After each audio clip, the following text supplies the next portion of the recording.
para a definição do que é o jejum, o que a gente precisa lembrar, o que é isso? O jejum é uma privação física. Nós deixamos de comer, alguns deixam inclusive de beber, mas especificamente deixamos de nos alimentar para uma consagração espiritual, para dizer que o alimento da palavra de Deus é mais importante do que as nossas maiores necessidades. Eu coloco aí que jejuar é mortificar a carne, é dizer que existe uma necessidade maior, a necessidade espiritual que sustenta, que direciona, que dá vida, que fortalece todo o nosso viver. Jejuar é buscar a edificação espiritual. E como a gente faz isso? Olha só, orando ao Senhor, meditando na sua palavra. Meditar, a gente não tem, eu estava conversando com alguns irmãos, a gente não tem costume sabedoria para meditar. Eu gosto de lembrar de que a meditação é como um ruminar. Alguns animais, eles ruminam seus alimentos, eles põem um alimento na boca, jogam lá para o estômago, e daqui a pouco eles trazem de volta a boca. Eu sei que é um pouco nojento, talvez, desculpe aí se eu estou atrapalhando o seu café da manhã, mas eles trazem o alimento novamente à boca para mastigar novamente. Isso é o processo de ruminação, né? Leva para o estômago, líquidos, traz de volta, mastiga de novo, leva para o estômago. E a gente precisa desse tipo de prática quando a gente lê a palavra de Deus. O que o texto está dizendo? O que eu aprendo com o Senhor? O que eu estou defeituoso nessa doutrina que o texto está me ensinando? A gente precisa de maior dedicação. Sabe aquela coisa de ler? Estou lendo a Bíblia. E o que o texto diz? O que você aprendeu? Você não sabe. Então, nós precisamos de maior dedicação, de aproveitar o tempo que nós teremos em nossa casa para pensar, para inclinar o coração e transformar, pedir ao Senhor que mude, se nós precisamos ser mais gratos, se nós precisamos ser mais dependentes, se nós temos pecado contra o Senhor. Então, todas essas coisas nós precisamos aproveitar e meditar na palavra de Deus. Tem isso. Você pode cantar, como eu coloco aqui, cantar ao Senhor, e aqui eu coloco para o final, por conta de razões específicas, né? Às vezes você percebe que você tem falhado numa área de consagração. Você tem, por exemplo, você é consumista e você carece, Senhor, eu preciso me controlar, eu estou servindo a outro Deus, não estou servindo ao Senhor. Me ajuda. Ou eu não creio, não estou tendo fé no Senhor como eu deveria ter. Me ajuda, Senhor, me ajuda, eu preciso me consagrar mais a Ti. Perceba que eu estou trabalhando não para que você alcance bens, não é esse o propósito do jejum, para que você alcance coisas materiais. Eu vou jejuar para ganhar uma namorada. Você não precisa jejuar para isso. Você precisa jejuar para uma consagração. Você está deficiente, você está carente de Deus, porque você está falando para você mesmo, Senhor, o Senhor é meu maior bem, eu preciso de Ti.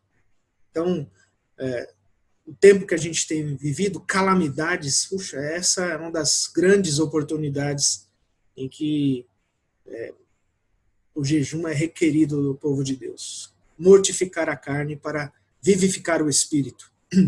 É um tempo também de humilhação e necessidade. Jejuar é destacar Deus como nossa maior necessidade. Já falei aqui, é mais necessário que comida, mais necessário que bebida, e é um tempo em que nós quebrantamos o nosso coração, arrependendo dos nossos pecados, das nossas falhas. Você tem tido oportunidade para fazer isso? Tem tido tempo para fazer isso? Você tem feito isso? A questão é essa. Na nossa igreja, a igreja presbiteriana, lá na Betel, a gente tem às vezes um período curto de oração de contrição e arrependimento. Agora Deus nos mergulhou em profunda necessidade de contrição e arrependimento. Olha o que Deus está fazendo com a gente. Precisa se humilhar. Então vasculha, dá nome aos pecados, né? Senhor, né? Aquela coisa de, Senhor, perdoa pelos meus pecados. Não faz isso. Eu estou sendo intempestivo, nervosinho demais, sou consumista, tenho pecados. Olha, prestem atenção. As pessoas, estava lendo ontem alguns pastores comentando que as pessoas agora passaram muito tempo nas suas casas. Alguns sites de pornografia, por exemplo, já liberaram seus conteúdos. Se você não vigiar, você vai cair. E você vai mergulhar em pecados piores. Por isso, converse, ore com a sua esposa, ore com seu marido, cuidem-se um do outro, né, como um casal, ore com seus filhos, desligue a televisão alguns momentos da sua vida, desligue das redes sociais. Às vezes é muito barulho, o mundo vai nos trazendo o caos para dentro do coração. E nós não carecemos disso. Nós carecemos do Senhor que acalma a tempestade. Né? Eu estava lendo o trecho de Marcos esses dias, lembrando quem é este, quando eles estão no barco, a tempestade está caindo terrivelmente, e Jesus está dormindo. Os discípulos vão lá, acorda aí, Senhor, a gente vai morrer, não olha para nós. E aí ele, calma, sossega, e a palavra dos apóstolos ao final, dos discípulos ao final, assim, quem é este? Que até os ventos e o mar lhe obedecem. A gente precisa lembrar disso aí. Então silencia as redes sociais, dá um tempinho. Eu sei que é a nossa ferramenta de comunicação nesse tempo, é verdade, mas não fica o dia todo nisso. Não fica o dia todo na televisão, porque senão você vai, ou na internet, senão você pode morrer de desespero. Vai orar, vai ler a palavra, se humilhe diante do Senhor, reserve tempos de oração, né?